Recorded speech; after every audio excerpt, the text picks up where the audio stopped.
टिकटों को लेकर सीसी की बैठक में फैसला हुआ, हरीश रावत की तरफ से कहा गया है। और देहरादून में चल रही बैठक से निकले हैं हरीश रावत। प्रदेश स्तर पर टिकट में बदलाव नहीं होगा, हरीश रावत की तरफ से ऐसा कहा गया है। 16 सीटें ऐसी हैं जिस पर हम कमजोर हैं, रावत की तरफ से यह भी कहा गया है। बाकी प्रत्याशियों की सूची कल आ जाएगी। देहरादून में चल रही थी कांग्रेस के बड़े नेताओं के बीच में बैठक, तो टिकटों के बंटवारे को लेकर कुछ नेताओं में नाराजगी देखने को मिली थी, जिसके बाद सीसी की लगातार बैठक चल रही थी। कांग्रेस के कई दिग्गज इस बैठक में मौजूद थे। पूर्व मुख्यमंत्री हरीश रावत, प्रदेश अध्यक्ष गणेश गुदयाल भी इस बैठक में मौजूद थे। और बैठक से निकलने के बाद हरीश रावत की तरफ से कहा गया है कि टिकटों में कोई भी बदलाव नहीं होगा। बड़ा बयान हरीश रावत की तरफ से कहा गया है। तो 16 सीटें ऐसी हैं जिस पर हम कमजोर हैं, रावत की तरफ से यह भी कहा गया है। और बाकी प्रत्याशियों की सूची कल तक आ जाएगी, हरीश रावत की तरफ से यह कहा गया है बैठक के बाद।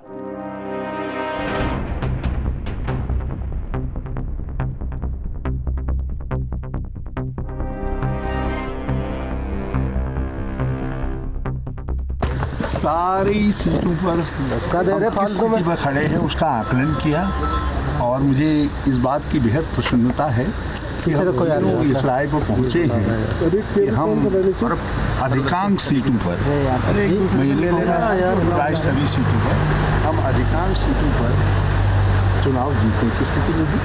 और जो कुछ सीटें कमज़ोर सी नज़र आई हैं उन पर हम लोगों ने स्ट्रेटेजी बना ली है कि हम कैसे उन सीटों को जीतेंगे सर। और उसके लिए आपस में हम लोगों ने ड्यूटी बांट ली है। ऐसी जो है 16 सीटें हमने आइडेंटिफाई की हैं, जो है जिन सीटों पर जो है 8 सीटें 16 में से मेरे हिस्से हैं, 4 गुदयाल जी के हिस्से हैं, 4 प्रीतम सिंह जी के हिस्से हैं, जिन पर जो है हम विशेष फोकस रखेंगे, ताकि हमारा प्रयास ये रहेगा कि जिन सीटों पर हम बिल्कुल जीतने की स्थिति में हैं वो सीटें तो हमारी सब निकल जाएं, और जिनमें हम कमज़ोर स्थिति में आकलन में हैं, जहां भाजपा मौजूद दिखाई दे रही है, वहां से भी हम कुछ सीटें सर अभी आज बदलाव हो रहा है क्या? ऐसी कोई सर जो दूसरी सूची आई थी उसमें क्या कुछ संशोधन होने जा रहा है? नहीं, ऐसी इस पर कोई विचार, वो तो सीसी फाइनल कर चुके हैं जिन टिकटों को, उसमें हम तो कुछ कर ही नहीं सकते सर। कई सीटों पर सर दिल्ली से हो सकता है बदलाव, दिल्ली से हो सकता है क्या? ये हमारे सोच से और हमारे निर्णय से बाहर की चीज़ें। सीसी बदलाव कर सकती है सर, मगर सीसी तो बैठ ही नहीं रही है। सीसी जो है कल बैठ गई आखिरी बार जो है। तो फाइनल लिस्ट कब आ रही है सर? जो बचे हुए नोटिफिकेशन पूरा हो चुका है, बचे हुए उम्मीदवारों की लिस्ट, बचे हुए सीटों पर भी जो है फैसला कर लिया पार्टी ने। और फैसला सर जो कमजोर कौन सी सीटें रही सर आज आ जाएगी? कमजोर कौन सी हैं? कई सीटों पर वो बाकी सीटों पर प्रभारी, चेयरमैन समिति, पीसीसी प्रेसिडेंट और सीएलपी, ये 4 लोगों को कहा है कि इन सीटों पर तुम लोग जो है ये निर्णय करके ये जारी। आज कमजोर सीटें आ जाएगी, आज आ जाएगी। मैं समझता हूँ कल तक जो है उन सीटों पर भी हम अपनी रणनीति के हिसाब से कुछ। ये 16 सीटें जो आपने कही हैं सर, ये किसी लिहाज से उनमें क्या बगावत या उनमें बगावत हो रही है जिसको रोकने के लिए आप लोगों ने बांटी ये सीटें? नहीं, बगावत नहीं है।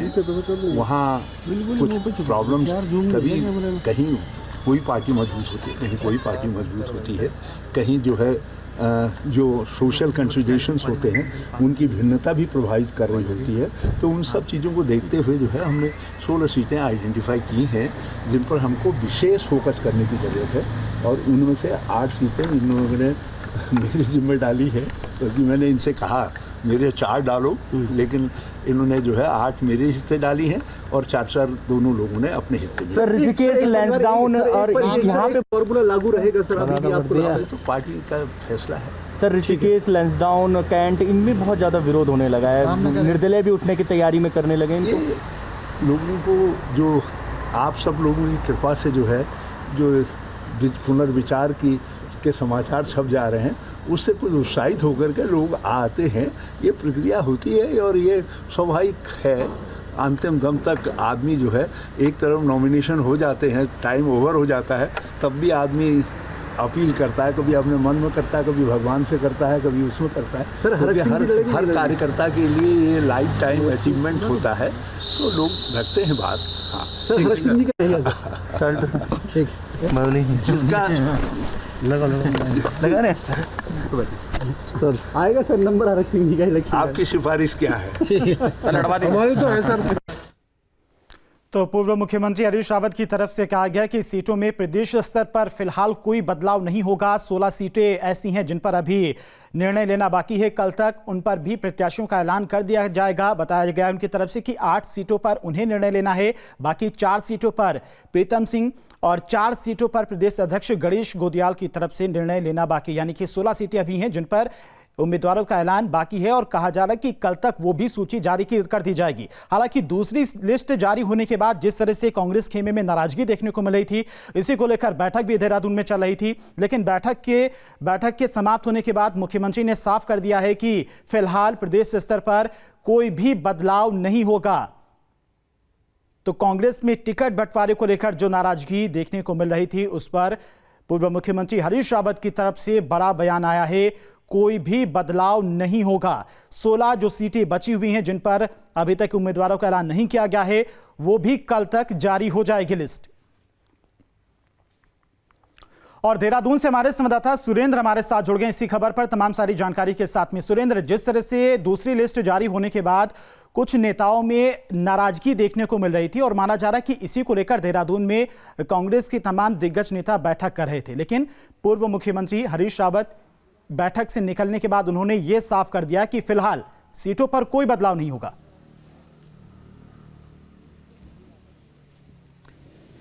देखिए धीरेन्द्र, राजनीति में जो चीज़ें कही जाती हैं अक्सर वो पलट जाती हैं, वो होती नहीं हैं। हरीश रावत बैठक से बाहर आके ये नहीं कह सकते थे कि हम बदलाव करेंगे। अगर वो ऐसा कहते तो सीईसी के फैसले पर प्रश्न चिन्ह उठते। देखिए, टिकटों का फैसला सीईसी करता है। जो कांग्रेस इलेक्शन कमेटी है वो दिल्ली में होती है। यहाँ से तीनों नेताओं का बैठने का मतलब, कल ये सुगबुगाहट तब ज़्यादा तेज हो गई जब दूसरी सूची के जो उम्मीदवार थे उनमें कुछ लोगों को सिंबल दिए गए और कुछ लोगों के सिंबल रोक लिए गए थे। सिंबल जब तक आप नहीं दोगे, फॉर्म ए और फॉर्म बी नहीं दोगे, तो नॉमिनेशन करते वक्त ये प्रत्याशी का नहीं पता चलेगा कि वो किस पार्टी का उम्मीदवार है। वो इंडिविजुअल उम्मीदवार गिना जाएगा जब तक फॉर्म ए और बी उसे नहीं दिया जाएगा। कांग्रेस ने कल सिंबल रोक लिए थे। लगातार कल से ये लगातार सरगर्मी चल रही है कि कुछ सीटों पे बदलाव हो सकते हैं। आज प्रीतम सिंह जो नेता प्रतिपक्ष हैं, प्रदेश अध्यक्ष गणेश गोदियाल और हरीश रावत जो पूर्व सीएम हैं, कैंपेनिंग कमेटी के चेयरमैन हैं, वो ओल्ड मसूरी रोड के एक होटल में उनकी मीटिंग होती है। मीटिंग के बाद हरीश रावत निकलते हैं और वो ये कहते हैं कि नहीं, किसी तरह का कोई बदलाव नहीं है। तो इसका मतलब ये नहीं है कि बदलाव नहीं है। बहुत कुछ चल रहा है, बहुत कुछ हुआ है 24 घंटे में इस सूची के आने के बाद। तो आप ये मान के चलिए, जो सूत्र हमारे बता रहे हैं कि कुछ सीटों पर बदलाव संभव है। इन तीनों नेताओं ने बैठक करने के बाद दिल्ली को ये अवगत कराया होगा कि किस सीट पर क्या स्थिति है, कौन जीतने वाला उम्मीदवार है, और जो टिकट वितरण हुआ है उससे कहीं ना कहीं एक बड़ा असंतोष है। दूसरी बात, हरीश रावत ने कहा कि 16 सीटें हमारे मीटिंग में ऐसी निकली हैं जिसमें हमें ज़्यादा मेहनत करने की ज़रूरत है। यानी इन 16 सीटों में बीजेपी कांग्रेस से ज़्यादा बेहतर नज़र आती है। 4 सीटें उन्होंने कहा है गणेश गोदियाल देखेंगे, उनको मजबूत करेंगे। 4 सीटें प्रीतम सिंह मजबूत करेंगे और 8 सीटें मेरे खाते में डाली गई हैं जिसे मैं मजबूत करूंगा। आप इस सीधे सीधे इसको ये भी लेके चल सकते हैं कि 16 सीटें ऐसी हैं जिसमें कांग्रेस के अंदर से अंतर्विरोध हो रहा है, जहां बगावत दिख रही है। ये सारी चीज़ें मैनेज करने के लिए भी ये बैठक हुई होगी। लेकिन जिस तरह के इनपुट मिल रहे हैं, दिल्ली से कुछ सीटों में बदलाव हो सकता है। लाल कुआं, ऋषिकेश, डोईवाला और कालाढूंगी, इन 4 सीटों पर बड़े पैमाने में कांग्रेस में इस वक्त विरोध चल रहा है। सर्वे रिपोर्ट्स में जिन नेताओं के नाम थे, टिकट में उनके नाम शामिल नहीं थे। यानी सीधे तौर पे कांग्रेस ये 4 सीटें अपने टिकट वितरण की वजह से लूज कर रही है। इन सारी चीज़ों को लेकर ये बैठक हुई है। और अगर बाहर निकल के हरीश रावत ये कहते हैं कि नाम बदलाव नहीं होंगे, तो ये बयान उनका इसलिए है क्योंकि प्रदेश स्तर से बदलाव नहीं होंगे। जो भी बदलाव होने वो सीईसी के थ्रू होने हैं। इन तीनों नेताओं ने मीटिंग करके ये तय किया होगा कि किस सीट पर हमें किस तरह से काम करना है। अभी नेता प्रतिपक्ष प्रीतम सिंह और प्रदेश अध्यक्ष गणेश गोदियाल ये दोनों अंदर बैठे हैं, इनकी बैठक चल रही है। जब इनकी बैठक खत्म होगी तो ये आगे की जानकारी देंगे। लेकिन इतना साफ है कि पिछले 24 से 36 घंटे में जब दूसरी सूची का ऐलान हुआ है, उसके बाद कांग्रेस में हड़कंप ज़्यादा है। कल बीती रात हरीश रावत के आवास पर 300 से 400 लोग सूरवीर सिंह सजवाणा और राजपाल खरोला के नेतृत्व में पहुंचे थे। ऋषिकेश को लेकर नाराजगी उन्होंने जताई थी। ऐसी तस्वीरें हमने कालाढूंगी में महेश शर्मा के आवास पे देखी। यही तस्वीरें लालकुआं में हरीश दुर्गापाल के आवास पे दिख रही हैं। डोईवाला में जो टिकट दिया गया है उसको लेकर स्थानीय लीडरशिप नाराज चल रही है। ये तमाम चीज़ें चल रही हैं, इसीलिए ये तीनों नेता एक साथ बैठे थे। और अब संभव है कि कल तक जो सूची आएगी उसमें बदलाव हो। अभी कांग्रेस ने 6 टिकटों का और ऐलान करना है। उसमें चौबट्टा खाल की सीट है, उसमें सल्ट की सीट है, उसमें रुड़की की सीट है, हरिद्वार ग्रामीण की सीट का ऐलान होना है। तो ये तमाम सीटों पर विचार विमर्श चल रहा है और पार्टी जल्द ही इस पर डिसीजन लेगी। धीरेन्द्र, सुरेंद्र, एक बात और आपसे जानना चाहेंगे। जिस तरह से अभी पूर्व मुख्यमंत्री हरीश रावत की तरफ से बयान दिया गया है कि कोई भी बदलाव नहीं होगा, तो क्या प्रीतम सिंह और प्रदेश अध्यक्ष गणेश गोदियाल भी इस बात से सहमत हैं या फिर उनकी कुछ अलग राय है? और इसीलिए आप बता रहे कि जैसा कि अभी प्रीतम सिंह और गणेश गोदियाल के बीच में मीटिंग भी चल रही है। देखिए धीरेन्द्र, ये तीनों नेताओं की जो मीटिंग हुई है, इन तीनों नेताओं ने मीटिंग में सारी चीज़ों पर आपसी राय रखी होगी। अब इनके व्यक्तिगत हितों को दूर रख के इन्हें आगे बढ़ना होगा, तभी ये अपनी जो सीटें हैं जिन पर नाराज़गी चल रही है उस पर कोई बेहतर ऑप्शन दे पाएंगे। दूसरी बड़ी बात यह है, सीईसी से जब टिकट फाइनल होके आते हैं तो प्रदेश स्तर की हैसियत नहीं है कि उन टिकटों में बदलाव किया जा सके।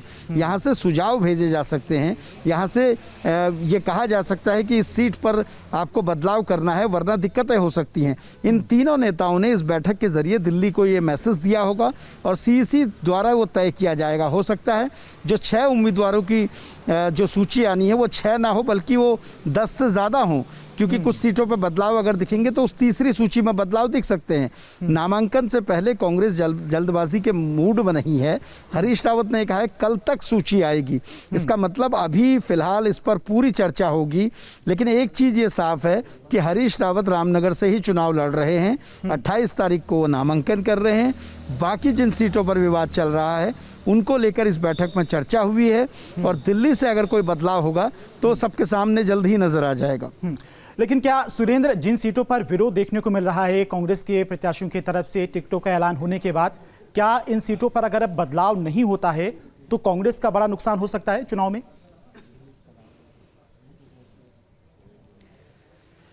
देखिए बिल्कुल, जो कांग्रेस के नेता हैं, जिस तरह के सर्वे रिपोर्ट्स आई हैं वो तो यही बताती हैं कि कुछ सीटों पर बहुत अप्रत्याशित प्रत्याशियों को उतारा गया है। कालाढूंगी में डॉक्टर महेंद्र पाल जो पूर्व सांसद रहे हैं, नैनीताल के 2 बार सांसद रहे हैं, उनको उतारा गया जबकि वो टिकट मांग रहे थे भीमताल से। लालकुआं में जो सर्वे रिपोर्ट्स थी वो हरीश दुर्गापाल के पक्ष में थी, लेकिन वहाँ टिकट दिया गया संजय डालाकोटी को। डोईवाला में यूथ कांग्रेस के नाम पे मोहित उनियाल को टिकट दिया गया है, जबकि वहाँ पर जो स्थानीय लीडरशिप है उसका ये कहना है कि यूथ कांग्रेस या मोहित उनियाल की वहाँ पर कोई ऐसी सियासी पकड़ नहीं है। वो सीट पूर्व सीएम त्रिवेंद्र रावत की सीट है, वहाँ पर कांग्रेस के लिए कोई बेहतर कैंडिडेट ही देना ज़्यादा फायदेमंद होगा। ऋषिकेश में भी यही हालात हैं, जहाँ पर सूरवीर सिंह सजवाण को सर्वे में बेहतर बताया जा रहा था, वहाँ जयेंद्र रमोला को टिकट दिया गया है। और अब जो पहले और दूसरे नंबर के जो 2 दावेदार थे जिनको नकार दिया गया था, वो दोनों एक होकर विरोध कर रहे हैं। तो कांग्रेस के लिए बहुत आसान नहीं होगा कि अगर जीती हुई सीटों पर भी वो इस तरह से प्रत्याशी लाती है तो ये मजबूरी कांग्रेस के लिए हो सकती है कि वो इन सीटों पर बदलाव करे। धीरेन्द्र,